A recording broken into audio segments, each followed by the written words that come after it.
Welcome to the 6th article we've been assigned for the Wild West unit. It's called Reaping a Harvest. It's about the settlement of the Great Plains. Plains land is fertile. You just learned that. But it's also firm. So firm you can dig up blocks called sod blocks and build a house with them. Try plowing that hard land. The old style wooden plows broke. Iron plows didn't work either. Soil stuck to the iron. John Deere designed a steel plow. It was strong and the soil fell away from it. It revolutionized agriculture. In that first paragraph, you'll see two of our SOLs if you want to take note or highlight. They also are both in your notes. The sod houses and the steel plow. But that was nothing compared to what Cyrus McCormick's reaper did. More than anything else, it was that reaper and the railroads that brought people west and changed the way they farmed. A reaper cuts and harvests grain. Old-style farmers cut grain with a scythe, which is a hand tool. That was hard, back-breaking work. It took a good worker all day to reap an acre. If he had 40 acres to cut, that meant 40 days.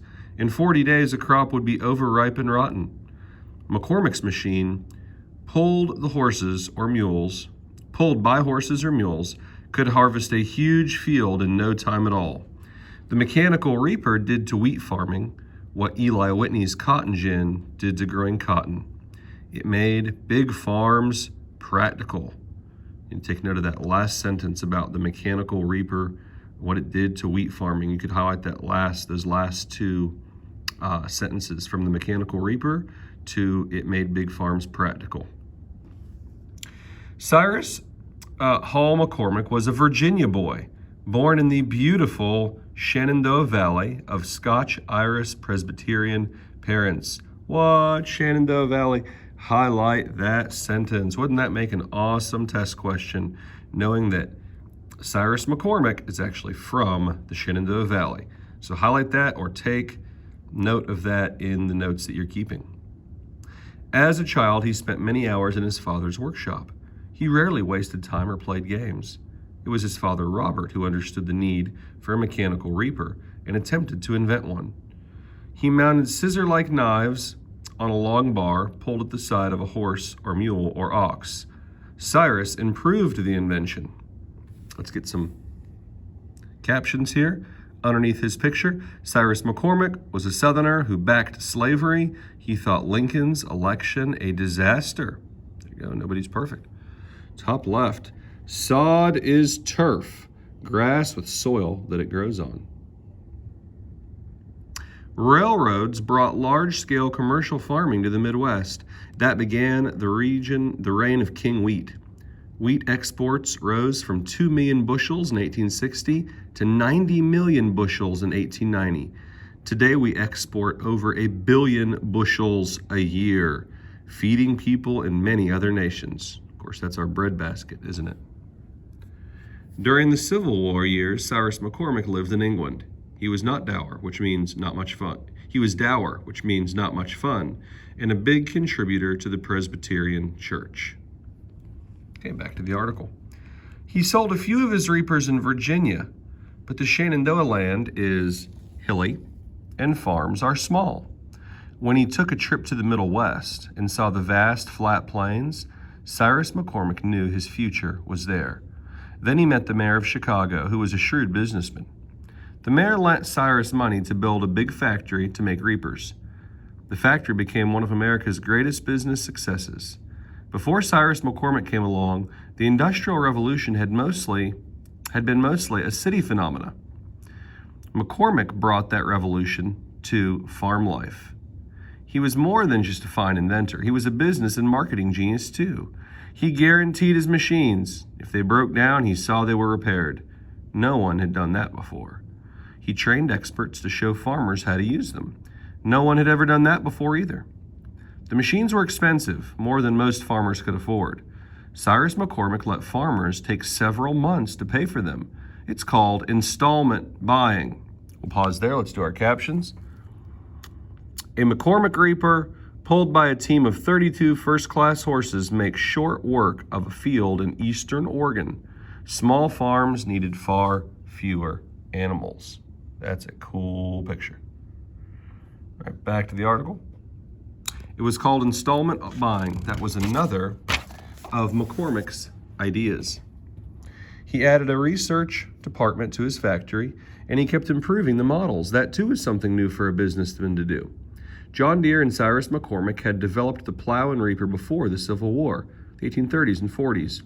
Their inventions were first widely used in the cleared woodland farms of the region to the east of the Mississippi.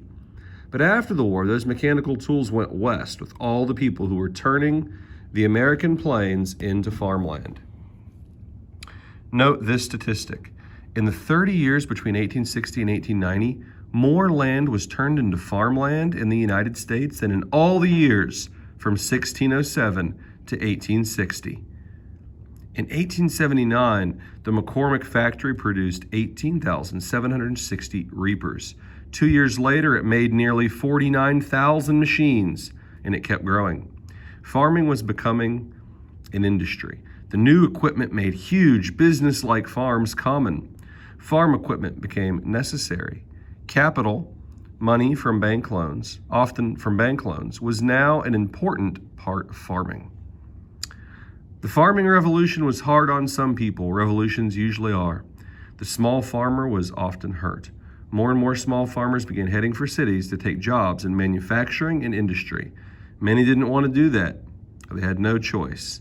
They either became big or failed. We'll talk about that SOL in my next unit. Let's do the captions. Bye Bye Blackbird. In New England, they once thought blackbirds useless and mischievous to their corn. They made laws to destroy them. The consequence was the blackbirds were diminished, but a kind of worms which devoured their grass and which the blackbirds had been used to feed on increased prodigiously. Their finding their loss in grass much greater than their savings in corn, they wished again for their blackbirds. Benjamin Franklin said that, but it took a long time for most Americans to realize that nature seems to know best. Quote on the left side, the West has no place for an aristocrat. Any person, it's like a rich person, any person who felt himself better than any other quickly lost the respect of the community. There was no title nor term of respectful address. All were free and equal. Everett Dick, historian. Then at the bottom, by 1880, Cyrus McCormick's factory in Chicago produced over 100 machines a day. McCormick built his first factory in 1847 when Chicago was a town of 17,000 people. He guessed that railroads would make it important. He was right about that, wasn't he? All right, let's finish the last page of this article. Here we go.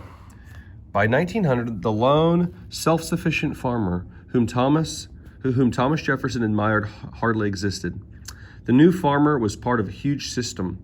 His wheat, cotton, beef, and wool were sold around the world. He had to worry about markets and prices in London and Chicago. Instead of his neighborhood, he was not self-sufficient. Because the country seemed so large, American farmers had always farmed wastefully. When land wore out, they just moved on to better land.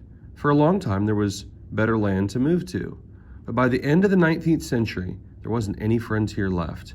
In addition, poor farming methods had destroyed more than 100 million acres of American land. Prairie grasses and trees had been cut and plowed under, and there was nothing to hold the soil in place. Much good land turned to dust and blew away in the wind. Rain took the topsoil, the fertile part of the land, and washed it into streams. Land that had once supported the buffalo and other wildlife became barren. A few people were alarmed. Congress passed the Morrill Act. It gave the states large land grants to establish agricultural colleges. At those colleges, farmers could learn the best and newest methods of farming. The Hatch Act established agricultural experiment stations in each state. Slowly, the American farmer began to turn scientific.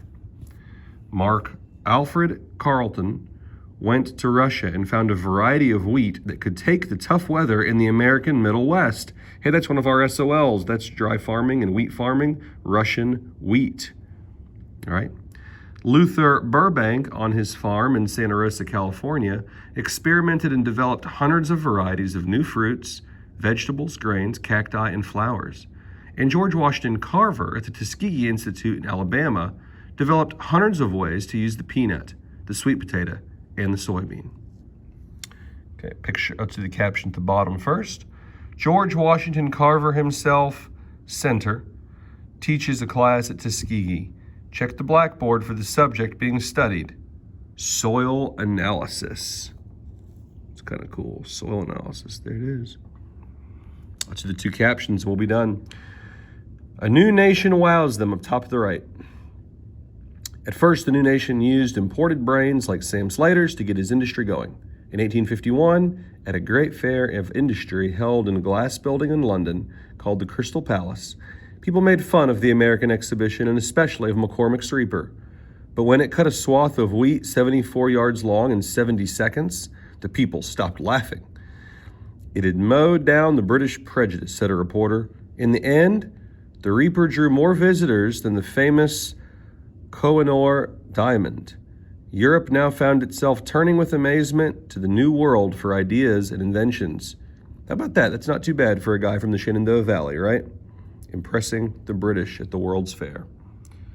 Bottom right, 100 million acres is about the size of Ohio, North Carolina, Maryland, and Illinois combined. Some experts say twice that amount of land was seriously eroded. Wow. All right, thanks for reading this article about farming and farming techniques. I'll see you later.